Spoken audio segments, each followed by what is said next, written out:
Thanks for joining us here on Beyond the Mic Sports, where we go beyond the surface and give you takes you won't see coming. Remember to like, comment, subscribe, and stay in tune for the vibes. Yeah. Switching over to sports, going from the NBA to the NFL to the football land, America's sport. The first topic we're going to start with is contenders or pretenders. We have three teams specifically we're going to look at. Three teams who have honestly been dominating, all have really good records. I'm pretty sure every team on this list has 2 losses. We have the Colts, the Broncos, and the Patriots. Do you guys believe they are contenders or pretenders? Okay, I'm gonna start with the contender. I'm gonna talk about the Colts. I know. All right, Daniel Jones is the quarterback. I know that's what everyone's issue is probably, and that's what's holding them back. But outside of that, is there an issue that you have with the Colts? Outside of Daniel Jones being the quarterback? Not right? one. So Not Daniel one. Jones has been Daniel Jones has been hooping all year long, and like I'm not gonna say that.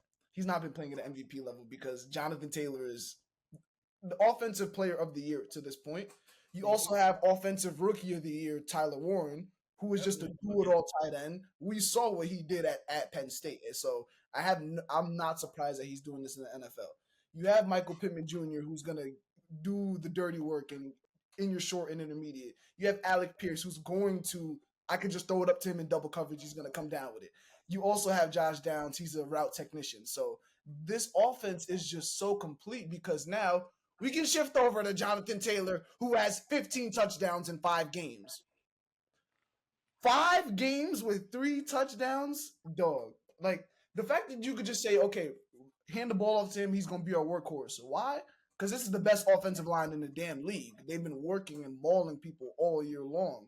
So now we get Sauce on the defensive end. We have Kenny Moore in the slot. We have Travarius Ward coming back from IR.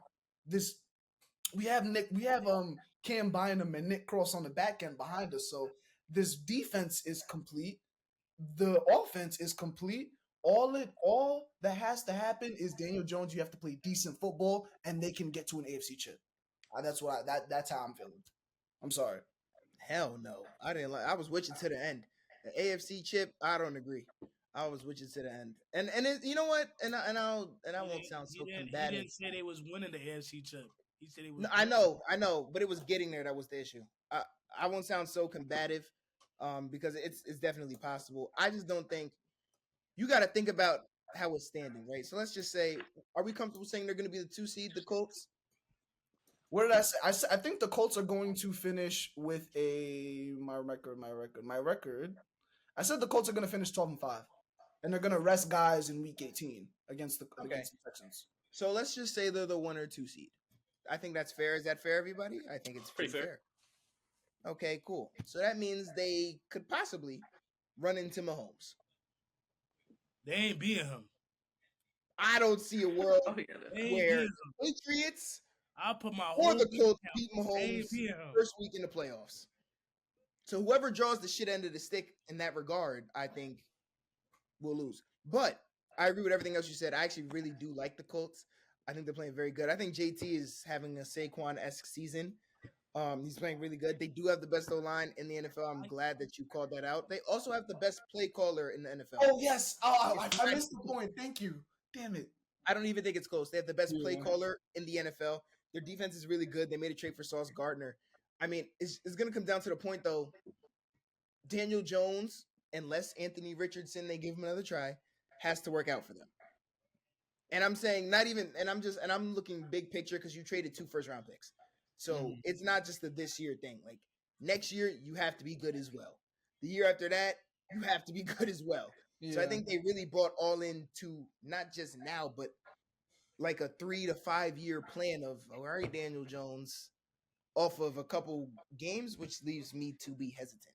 I mean, you're saying a couple of games. It's like, bro, all season when it comes down to Daniel Jones making the big time throws when it matters, like, you can't run the ball all the time. So when you need a pass, he has to connect with that. And throughout the course of the season, he's made the big throws. He's made the third and long throws. I've seen it. So I've seen that Daniel Jones can do it. I'm not saying he will come playoff time, but I've seen that he can do it.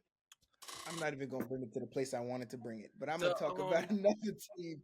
My main concern with the Colts, well, like you said, the only concern really is Daniel Jones. But the reason I say that, it's not when he plays good. Like you said, he can make those throws. He can do those things. He gets mobile. He can run for you. He can make some big plays with his legs. But when things start going bad, it's like a sense of, it seems like he starts panicking and he like loses like all those good traits. We've seen it against the Steelers, and it's like I even seen it a little bit against the Falcons. It's kind of like he starts force feeding Tyler Warren in a sense, but he does lose. Like it feels like it really looks like he's panicking in a sense. It like he lose all his cool, and then like just bad. It just starts getting bad. But yeah, that's probably my only concern with him. 7 turnovers in 2 weeks, man. Listen. Ooh. And I will say, like you said, panic. As a quarterback, you have to keep your composure, especially when the game is on the line. You want to have a QB that's going to be able to be accurate and make good throws down the stretch. And if Daniel Jones is panicking and not being able to make good throws against teams like the Chiefs, Derek, if they do run into them, that's going to be barbecue chicken all day. Agreed. And the possibility, I didn't even touch on this. Like, it could be 2-3 or 1-2, like Chiefs and Patriots, or Chiefs and Broncos and Patriots, or any combination of those top 3 teams playing Josh Allen and Patrick Mahomes and Lamar Jackson first week. Like, that's a really tough ask for a bunch of young quarterbacks. I also feel like, but I want to talk about Drake May. I also feel like it's a big matchup thing, because I feel like teams who be able to stop the run, like the Steelers, I feel like that's why they struggle so much like that. Teams who can slow down that run, and like teams like the Chiefs, honestly, I feel like that'd be one of the biggest factors of them playing the Chiefs. Teams that can slow down that run, and you okay, Daniel Jones, you gotta go do this because JT not going to go out here and give us 200 with 3 touchdowns this game. I feel like teams like that is the teams that's going to really like put them to the test. I do think they could make the second round though. I think I see like a second round team. Debatable, but agreed. Staph, what you got? Nah, I like how everybody said the Colts. I believe they contenders also. Now let's talk about the pretenders though. The Denver Broncos. I agree. This team, this is a segment where you don't talk because your team let this team beat y'all. All right, it happens. So listen, the Denver Broncos. Now I had to make sure I get the schedule right so I don't make no mistakes. Think about this. They play the Titans 20-12. They play the Colts. That was probably their best game this season, other than the Eagles. They play the Chargers. They lost 20-23. They play the Bengals 28-3. They play the Eagles 21-17. They play the Jets. Now, I want y'all to start thinking about these scores. 13-11. They play the Giants. Jackson Dart got 32 points on them boys. Right? They play the Cowboys. They play the Texans. They play the Raiders. What's up with this offense? What's up with this offense? They got Bo Nix. Right? But mind you, this offense have talent. They got No, I was trying to tell you the problem. Oh, yeah, I know. The offense has talent. They got the rookie R.J. Harvey. They got Cortland Sutton. They got Franklin. Right? They got a decent offensive line. They're not the best. The offensive line is one of the better ones in the league. And you talk about talent, bro. Outside of Cortland Sutton and maybe the running backs, I don't see much. J.K. Dobbins. Tom Franklin Myers is cool. He's cool. Dobbins is cute. He also has an elite play caller. Like, people be wide open. He just miss. Let's keep it a buck. Yeah. People be wide open. It's not like Sean Payton's not doing his thing. like I'm talking like, like he's sitting in the field by himself, looking at nobody, and we missed him. Come on now. This offense suck. Like, when I mean suck, I mean suck. Like, the completion rate from y'all winning in your own stadium booing you, that's crazy. Yeah. Y'all winning in your own stadium is booing you. Like, booing you. Y'all winning right now, though. Think about that. I don't know what's going on. I feel like since Peyton Manning left, the Broncos organization just can't find a quarterback. I thought it was Bo Nix, but they haven't drafted high enough. Unless you hit on like a Jalen Hurts in like the second round. Like, oh my god. You got to draft high. No, but that's not like, unless you hit on Brock Purdy's, Tom Brady's, Jalen Hurts', you got to draft high. That's not even like a Jalen Hurts thing. That's just a general draft a quarterback high, bro. If he's not top 17, like, you kind of wasted a pick. Like, you got to draft a quarterback high, my personal opinion. They suck, though. Those are my pretenders. I would say they're pretenders, but there is a world where that defense could really take them there because where what? Where is there? Where is there? Good question, Derek. Okay, Bo Nix is a big issue for me. He hasn't played up to what I want him to be. But defense wins championships, no? What championship? 2003 Ravens. No, but it's like Riley Moss has quietly been one of the better covering corners in the league alongside Pat Surtain, and people aren't talking about him. You have Nick Benito and Zach Allen, like they have beasts on the interior. They have beasts in that front. That boy Cooper. And boy, you got Talanoa Hufanga running with all that hair around, just mucking shit up. So I think the defense could do it. I don't know. I don't think they're going to do it because of what Bo Nix will provide them in the playoffs, but I do think that the defense. Don't be surprised if the defense takes them there. I don't like it. Not because they're not capable. I just don't like it. It really is all up to the offense. I would lean towards your side. It really is all up to the offense. Their defense, though, like Kenny said, is like amazing. Like it's games where they can go out and he can score 14 points and they can still possibly win just off the defense. But the problem with that is when it comes to players like Patrick Mahomes, I'm not saying Josh Allen because Josh Allen is kind of like iffy right now. I said this. He only played good when he played against Mahomes. That boy gonna play his heart out when he going against Mahomes. Any other time, that boy stink. Any other time. I said this already. I'm all for Josh Allen slander, so I'm not gonna say nothing positive. I'm all for it. But yeah, you play people like Pat Mahomes, potentially Lamar Jackson. You know your playmaker QBs who is just gonna they're gonna get their way kind of regardless. It's like, okay, your defense can only really do so much. So okay, that offense has to show up at some point. I get that. I don't think well, unfortunately. They can bounce first round. Maybe second. I like first though. They're the one I'm sure is probably going to get bounced first. But let's go to the New England Patriots. And it pains me to say this, they are actually contenders. Once again though, I think they're in that boat. Like I could see them getting bounced first round. They have flashes of youngness. That pick by Drake May yesterday, that was horrid. That was a really bad interception. Not because the throw was bad, decision making and processing wise it was bad. And he's known for being a good decision maker and a pretty good processor. So to see that was, I think, his youth showing more than his ability. But once again, I wonder now, because they're young, they're not loaded with talent offensively, but they have a great offensive line and a great running back and Stephon Diggs. If they ran into a Josh Allen, Keyshawn Boutte, if they ran into a Patrick Mahomes, a Lamar Jackson, would they fold? I think that's a fair question. I'm not gonna lie. I think that's. I'm not gonna lie. Here's my thing about this. All those teams we said, I don't see the Bills as a real big challenge to them, especially like the Patriots. Because first of all, hold on, a name you left out. I don't know if you did leave it out. Bro, Gonzo is him. He's him. I can't. He's him. He is him.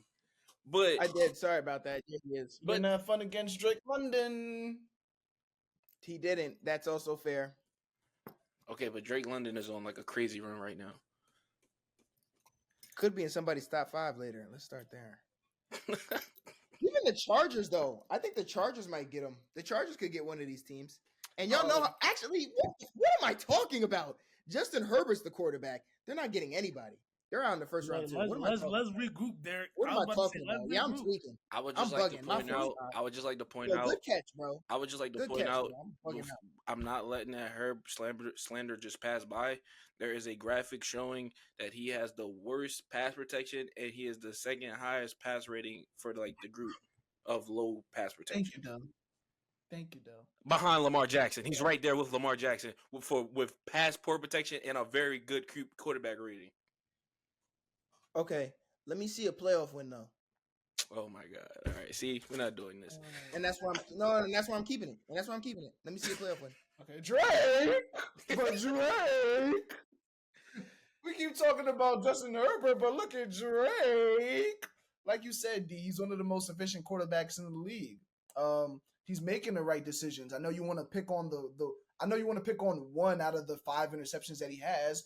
Oh, 19 touchdowns, 5 interceptions. I'll take that any day. I'll appreciate that. You're not turning the ball over that much, so I really appreciate that. And you talked about Gonzo. They've got a bunch of dogs wilding on the defensive end. They've got a Harold Landry. They've got Milton Williams on the interior. They have a lot of pieces. And speaking of Stephon Diggs, what he's been showing us as I'm kind of comparing it to Josh Allen and how he helped elevate his career. Diggs really helped Josh Allen step into his own and become that premier quarterback, and I kind of see that happening with Drake May. And on top of that, you're getting the leadership from Stephon Diggs, which is also a little bit new to me, and stuff like that. It's more important than you think. Agreed. Yeah, and people were calling him washed. He's not washed. Not washed. Nah, he's a great leadership person to have on the team. Like, amazing. Anyways, though, speaking of Stephon Diggs and the wide receiver group, we're going to step into people's top 5 wide receivers in the league, not going based upon this season, but overall wide receivers in the league. Someone can take us off. Let me start off this one. Oh, Derek, don't smile too hard. Ain't no Eagles player on here. He's not on mine either. Listen, I'm going to start off, right? Number 1. I ain't going to lie. I hate to do it, but it's Puka Nacua. Listen, don't worry about how JSN playing. Remember, Puka Nacua was out for 1 or 2 games. You feel me? But that boy could block. That boy could catch. Deep threat. Run the ball. He could do it all. And he do got man. He's running the ball after doing receiving. Huh? What does running the ball have to do with receiving? He's a weapon. He's a weapon. Ask Christian McCaffrey. Listen. He's a footballer. Wait, hold on. Number 2. Wait. You know what? Just go ahead. Just go ahead. Number 2, right? I ain't gonna lie. You gotta give it to that boy Chase. No matter what quarterback is throwing him the ball, he gonna get his numbers. No matter what quarterback is throwing, that boy had me out there throwing the ball. He was getting out of yards. No matter what boy throwing the ball, he gonna get his numbers. Number 3 though, I gotta give it to JJ. Right? He been hooping. Right? His quarterbacks suck. JJ suck. Carson Wentz ain't any better. I feel so bad for him. Right? Number 4, I'm gonna give it to JSN, even though he's a rookie. He doing, bro. I ain't gonna promote no gambling, but feel me? He that guy. He that guy. I'm gonna tell you this now. He gonna give you more than 80 yards every single game. He making Sam Darnold look good. Making it. What team he was playing on it again? The Vikings. Vikings. Whoa. Yes, the Vikings. I'm bugging. He making the Vikings regret their decision. Last but not least, I got it right here. I'm gonna show Amon-Ra St. Brown some love. I'm gonna show him some love. That boy, no matter who guard him, no matter what team play him, he gonna catch the ball and he gonna get after the catch. Let's be honest. That's a good list right there. Shout out to Drake London. Shout out to C-Mac. C-Mac looking better than 80% of these receivers. That's a fact. That's a fact. That's a fact. That's all I got.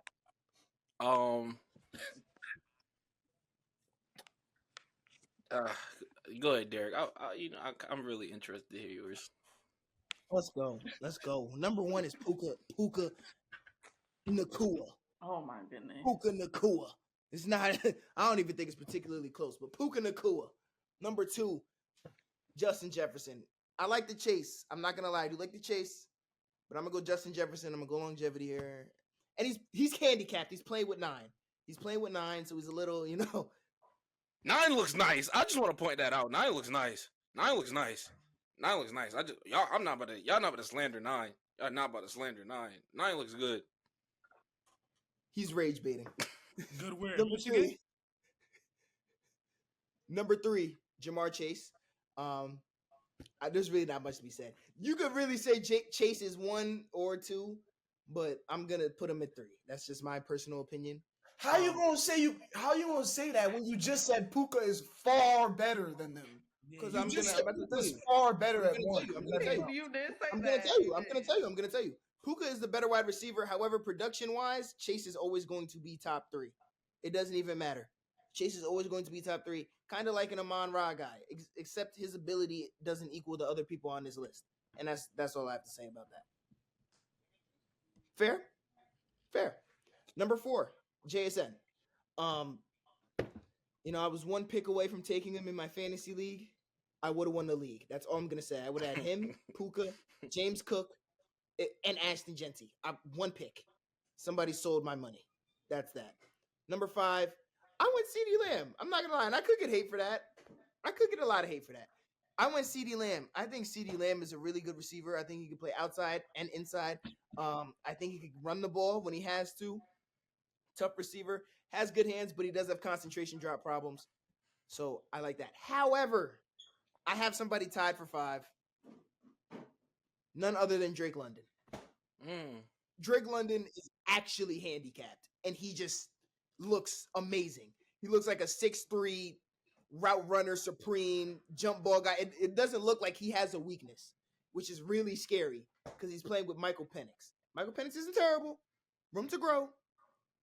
But if you put him with a guy like maybe a gunslinger, maybe, not to say Joe Flacco's better, but Joe Flacco's going to give him more opportunities. But like a Joe Flacco, like a Joe Burrow, Drake London has really shown me a lot. And that's just me. So that's my list. Okay, I'm going to be short and sweet here. So at my number 1, I have Jackson Smith and Jigba. Come on, y'all. He's leading the league in receiving yards now with 1,041 yards. Not much to say with that. Then I have Jamar Chase. I just love him personally as a receiver. He came into the league straight out of the gate and dominated and made his case for one of the best receivers, not just in the league, but arguably all time. Then I have Puka Nacua next. And then I have Amon-Ra St. Brown. And then I couldn't leave Justin Jefferson off the list for number 5. Justin Jefferson. He's been in a slump this year. He hasn't been playing to his best ball. But last year he was second in receiving yards, so you can't leave him off the list. That's just my personal opinion. Now, what's the face, Derek? Why is Amon-Ra at 4? Guys. No, don't worry about Amon-Ra. We're going to get to Amon-Ra because just know we're going to get to him. Go ahead, though, Ken. Go ahead, Ken. We're going to get to Amon-Ra. Okay, yeah, so that was my list. Yeah, duh. I like it. It's just Puka, Amon-Ra St. Brown, and Justin Jefferson. Because you can't leave Justin off the list. I don't care what nobody says. Agreed. He should have been above Amon-Ra. No matter what type of season he's having. He's going to be, talent-wise, he's going to be up there with every single receiver. Okay, I like that. As much as it pains me, I had Amon-Ra at 5. All the slot production that he does, he could block like y'all love talking about. But he's gonna get open. He's gonna be a beast over the middle, like a Puka Nacua. And Puka Nacua is actually who I have at number 4. So he does everything. But one thing we're not talking about is the fact that he has a Devontae Adams on his side. He has a Sean McVay on his side. He has a Matt Stafford on his side. So it's like, if I really wanted to put Puka 5 and put Amon-Ra above him, there's a world I could have done that. And No. it's my opinion, so I'm not wrong. I don't care what you have to say, Mr. Derrick. And my number 3, I'm gonna put Jettis, just because I'm throwing in the context that he's been dealing with, the Carson Wentz and JJ McCarthy as his quarterback. So that's the only reason why he's that low. And then my number 2, this is a guy that, let me tell y'all something about Jackson Smith and Jigba. 70% of the time the ball is thrown his way, it's a first down. Yeah, that's crazy. That's insane, bro. That's crazy. And then he's on top of the league, leading the league, but he has 200 more yards than the guy that's number 2. The 5-game run that JSN is on right now is crazy. My dude is averaging 128 yards in this 5-game run with 4 touchdowns in those 5 games. So he's my number 2. And then my number 1, I like Jamar Chase. You got it, dog. He's coming off a triple crown, bro. He's doing this with Joe Flacco. It doesn't matter who's throwing him the ball. He's gonna produce. He's gonna give you 10 for 128 walking. It don't matter. He's gonna take an out route 50 yards. He's gonna take a slant route 70 yards. Jamar Chase, you the king. Okay. Puka should be like 2 or 3, but fair. Okay.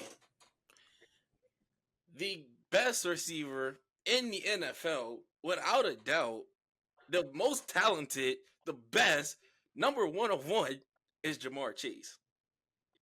Swag. He is the best receiver in the NFL. That. Day in, night out, it don't matter how you do it. Triple crown, doesn't matter who's throwing the ball. He's the most skilled wide receiver in the NFL. The second best receiver in the NFL right now, not with no recency bias, not going off none of that. He's been consistent for 4 years straight. You can consistently put him in the top 5. It's Amon-Ra St. Brown. It's Amon-Ra St. Brown. It's Amon-Ra St. Brown. It's Amon-Ra St. Brown. He's been consistent top 5 every year for 4 years straight. Every year. Tell him, Dell. Tell him. 4,000-yard receiver. He had 1,000 yards 4 seasons straight. 100 receptions 4 years straight. He's second in touchdowns right now behind Devontae Adams. I'm not hearing it. And you know what? Speaking of Devontae Adams, at number 3, I got Puka. Puka is an amazing wide receiver. I love his hands. I love everything about him. He's a gadget. He has Matthew Stafford. Matthew Stafford has produced Calvin Johnson numbers. He does Puka's numbers. He does Cooper Kupp's numbers. I'm not saying he makes them, but he makes their life easier. The best 2 wide receiver seasons we ever seen both had Matthew Stafford at quarterback. Who's throwing the Puka? Matthew Stafford. Devontae Adams is leading the NFL in touchdowns. We're not about to just sit there and say Puka's, and then Puka has a couple of games, Puka's the best wide receiver. No, I'm not doing it. He's number 3. Number 4 is Justin Jefferson. Because like y'all said, he's doing a little bad. Got his quarterback. JJ looks cool to me. It was really Carson Wentz. But JJ, he doesn't look like absolutely horrible. He looks decent. Develop him a little bit. He could be something. And number 5, I put him at number 5 because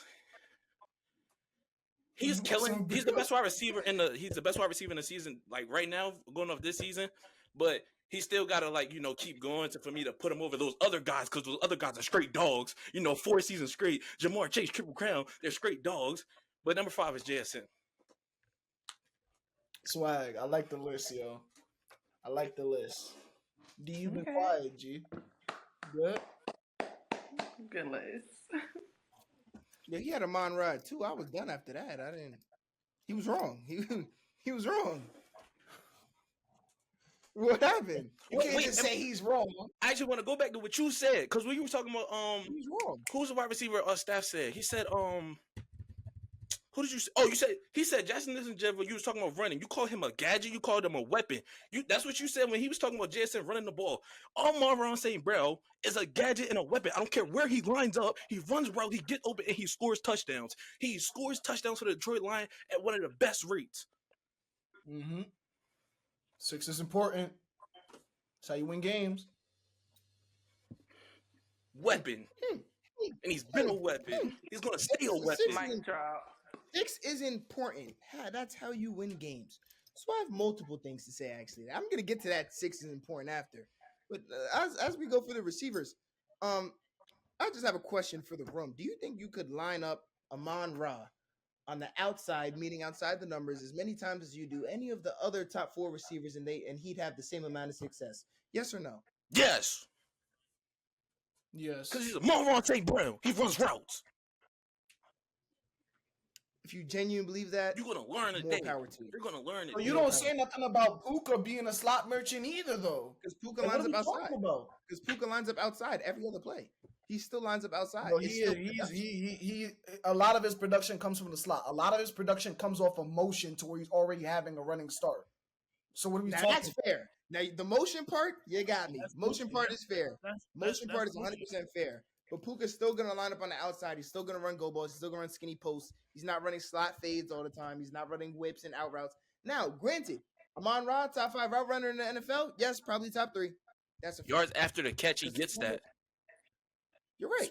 You're right. Because to run those type of routes and to be the type of player that he is, he has to be able to. I personally don't value it as much because I value players that can do both. He unfortunately has not shown me that he can do both at the highest level. So, therefore, he's top 10 and not top 5. I'm not saying he's bad. I'm just clarifying. But there was so this is the last thing, and I know we got to end soon, guys. Honorable mention to Nico Collins and honorable mention to CeeDee Lamb for me. Oh yeah. I like he was on my list. And George Pickens. I'm about to say George Pickens somewhere in the realm too. No, I can't talk about him for top 5. I don't know about that one, but yeah, CD. Bro, low key. So we just said Devontae Adams? No. Not necessarily. He's a big red zone threat. He's doing a lot of the X and Y stuff. That being X and Y receiver stuff. He lines up at the X. Puka lines up at the Y a lot. Yeah, I just like the way Matt Stafford just finds them. You know, I just love it. I just love the way Matt Stafford just finds them though. Like he knows his wide receivers and he gets them the ball. I love that. I love that about Matt Stafford. Yeah. It must be crazy when the wide receivers are open every play. It must be crazy. Puka run a route, the ball right here. The ball right here as soon as he turned his head. Wow, okay. Accuracy. Matthew Stafford's probably the MVP right now. Mm-hmm. Don't listen to that. But let's stay here. Whoa. He got 25 touchdowns and 2 interceptions. Whoa, Stafford is doing that. He's doing that. I said he's the MVP probably right now. I don't think you said that. I don't think you believe that though. No, I believe it. What do you mean? Sam Donald. We could talk. You followed that up with probably. We could talk Sam Donald. So that's giving uncertainty. Probably. I mean, they're gonna try to. Bro, you guys got to know how the NFL is. We're gonna try to boost Drake May. We're gonna try to boost Sam Donald because it's cute. It's fire. It's demure. But realistically, bro, Drake May played okay yesterday. That's okay to say. But we're gonna act like he played great, and that's okay because you just really don't appreciate what 2 touchdowns are. And thank you. I wanted to get there. So, Kenny, you said something ultra interesting to me about 6, as in touchdowns. So you value all touchdowns the same, huh? He's going to the touchdown. I'm wondering. What do you mean? Drake May threw for 270 and had 2 touchdowns. What do you mean he had a bad game? Now, that's unless a big game. Saw the completion percentage. Unless that completion percentage was wrong. Okay, 16 for 31. That's not great. It's terrible. That's not great. It's terrible. But once again, because it's Drake May, we're going to say he played great. So I understand that already. I mean, I just appreciate 270 and 2 touchdowns against a pretty good Bucs defense, man. 270, 2 touchdowns, a pick, and 50% from the field. Now, for any other quarterback, is that a great, good, or okay game? That's a above average good game. Okay, so in the middle of okay and good. I agree. I would agree. But is everybody else gonna act like he played great? Of course. But back to my original question. You said 6. Do we all value like just 6 points is like it's just a touchdown's a touchdown, right? Yeah, like when you had the Jets and their punt return touchdown, you seen that? Yeah. So we just value all 6s. 6 is important. Like your pick 6 is 2. You know what I'm saying? I was watching that game and the Seahawks had a fumble 6. Yeah, 6 is important, man. So what about touch pushes? Right? 6 is important, you feel me? What about touch pushes? And then the Rams beat the 49ers by 16 yesterday. So. You know what? No, we're not getting sidetracked because I got another point actually. No, we're going back. What's your point, Dell? We're going back. We're going back actually. Let me go back real quick because before Matthew Stafford was the quarterback of the Rams, they had Jared Goff. Jared Goff. What about tush pushes? No. Because Cooper Kupp didn't have 1,000 yards with Cooper Kupp didn't have 1,000 yards with Jared Goff. He didn't have 1,000 yards. And then the next season when Matthew Stafford got there, triple crown. But then you see Jared Goff goes to the Lions, and then Marlon St. Brown got 1,000 yards every season. He got 1,000 yards every season. Every season, boy. I'm a ride like that, man. Except his rookie year. Shout out Matt Stafford. Puka Nakua. I rest my case.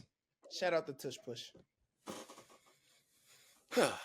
Shout out to Tush Push. It's a great play. A very controversial play, by the way. It's a great play. We said we value sixes. What happened, D? It's a great play, but you need to get banned. I'm not even saying from an Eagles standpoint, even though y'all do run it the best, but like of course, even when I watch Mark Andrews get up under center and like do that, it's just like, bro, I just don't like it, bro. For the viewer, that's like, I feel like that's bad watch. Like that's a bad watch for me. Like I just don't like that play. All right, I went super over. I'm sorry, guys. It's just so fun being an analyst sometimes. If you guys ever want to again, please let me know. Yo, bro, you be talking about all you know is Jalen Hurts, bro. That's all your conversations revert back to. So what we talking about? What else is there to know? Like now I'm really about to get hot. What else is there to know? End it off, Kenny. Yeah. Let me end this joint off. You know what I'm saying? Yo, Beyond the Mic family, so glad that if y'all enjoyed this episode, feel free, please drop a like, subscribe, share this to your friends. You know, help keep the message going that we here and we coming. We're gonna keep providing content for y'all. We got sports, entertainment, and politics. So be sure to be in tune. I am going to just give a quick shout out to the Nuggets and the Rockets. I'm sorry, but shout out to them. And Beyond the Mic. W's in the chat. W's in the chat, y'all. Beyond the Mic family. Beyond the Mic. Safety, y'all. Shout out 8, man. Mr. Jingle Birds. And